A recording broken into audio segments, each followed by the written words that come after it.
Hello, welcome back or welcome to Bike Bible with me, John. Today we're going to be doing a how-to on cleaning your bike chain on a budget. Stay tuned.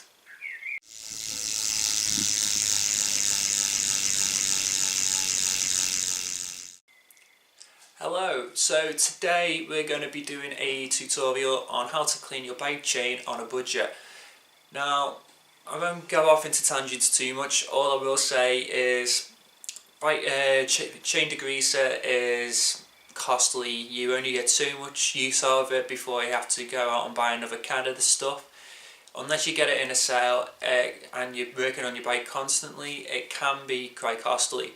So the method I'll be teaching you today is something that you'll be able to use time and time again for a long period of time before you'll have to go out and get some new supplies. So you're wondering, what will I need to do this? Well, what you will need is 2 glass jars with a cover lid.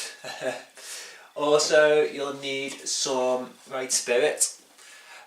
Some people, this method's been around for years, but it's not widely talked about.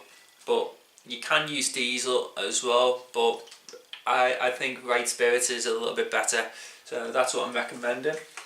You'll also need a scrap t-shirt. This is my one here. And you'll also need to have the tools necessary for removing your chain off your bike, and for bonus points as well, tools for getting your cassette off your bike as well. So without further ado, I'm just going to go straight down towards the table and I'm going to show you exactly what to do.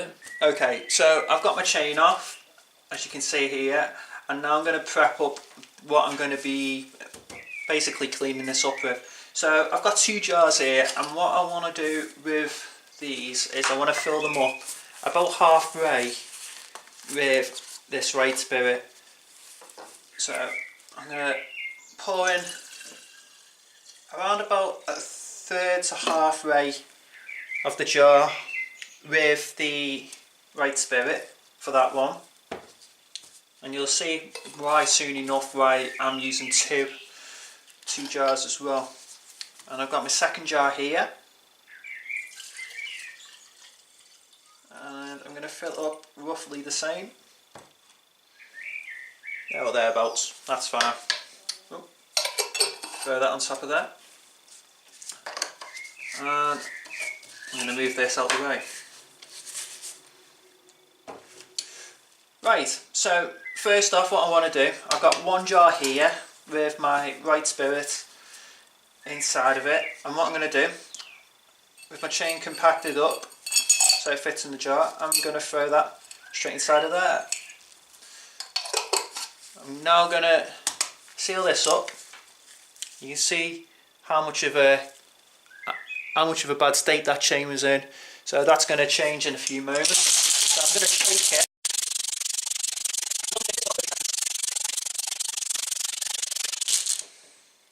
That's good enough. Once we're done with that, what I want to do next is I want to get that chain out. So you can use your fingers to get the chain out. It's probably a little bit better to use something to actually hook the chain out. If you've got any old spokes knocking around, just put a little bit of a kink on the end, and then I'm going to go fishing, grabbing this chain out.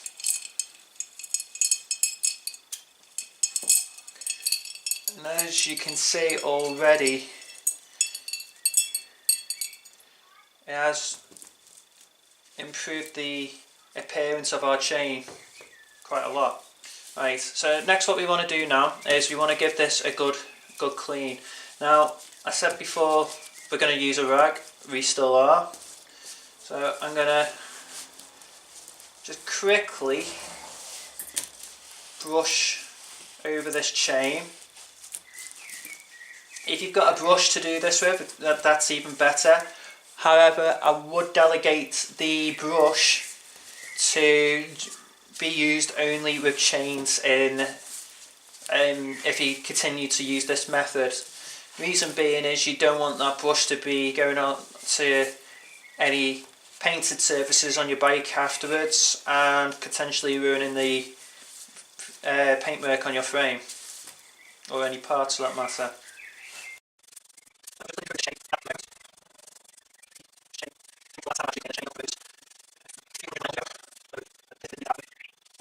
There we go. Once we've done that, we're gonna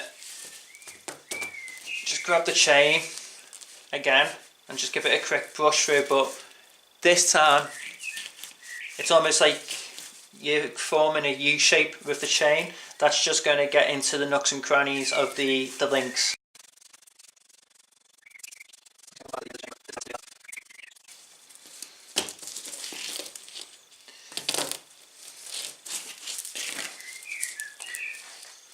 There we go. So that is our chain almost fully cleaned up. As you can see, the condition's already dramatically improved, but we're not done yet. So now with the jar with the cleaner right spirit, we're now next going to throw it inside of there. The reason why we're doing a two-part process is you get a majority of the gunk off the chain with this stuff.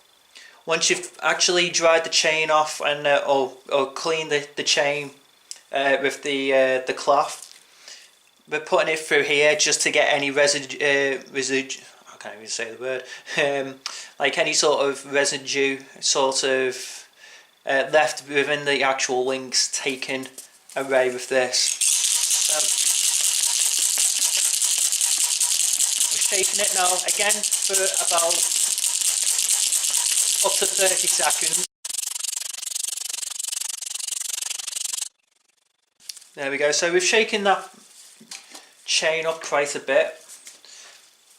We're now going to fish it out.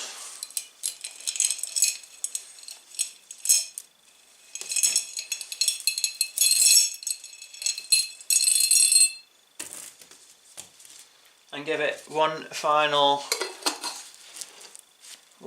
clean with the cloth.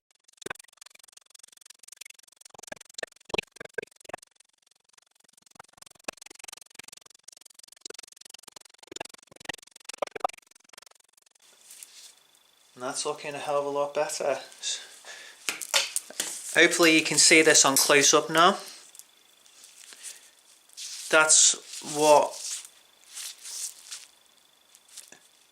sort of magic Right Spirit can do with a chain. So it's improved the condition of it quite a lot. You can actually do a third passing over with a chain, like getting involved in a third jar with Right Spirit. I've done this in the past as well, but I've come to I've been able to actually get most of the gunk off chains within 2 passes of the Right Spirit. So it's your call really if you want to use 3 jars of Right Spirit and repeat this for a third time, or if you're happy with just doing it twice. And that is how you clean your chain.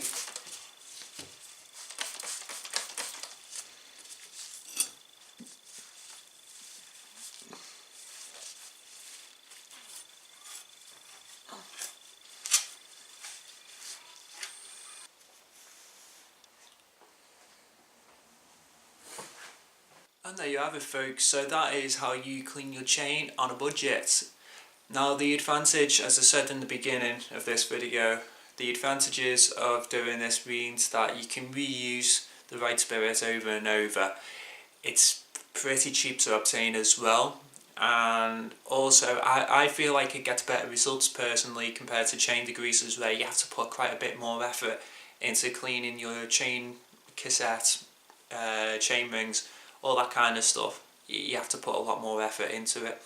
So there is a few things that I need to clear up. I might have put it in subtitles in the how-to part of this video, but I'll say it as well. Make sure that when you're dealing with the Right Spirit that it comes into no contact whatsoever with your bike. The last thing you want that stuff to do is get onto your paintwork and start eroding away at your paintwork. That is the last thing you want. It's not called paint stripper for nothing. So please make sure that you just take good care. Also make sure that you change gloves fairly regularly while carrying out these procedures. I always use the same pair of gloves for taking the chain off, a grubby chain off, and the cassette as well.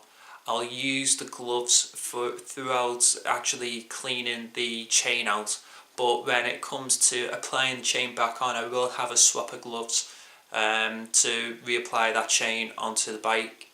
It's also worth stating as well that you should leave the chain to dry for quite some time prior to putting it back on your bike as well. This just means that any of the residue that's left over inside of the links has good time to dry out, and it will dry out fairly fast as well. So but yeah, just make sure you give it a little bit of time before putting that chain back on your bike. So yeah, just make sure that when you're using right spirit, to do it in a well ventilated area. The last thing you want to be doing is breathing in them fumes. I'm just putting that out there as well. But now, yeah, that's pretty much it. I'd like to thank you very much for watching this video. If you have found it useful, please feel free to like this video and subscribe to us. There is a bell symbol next to subscribe as well. If you press on that, it basically gives you alerts when new videos get uploaded onto this channel.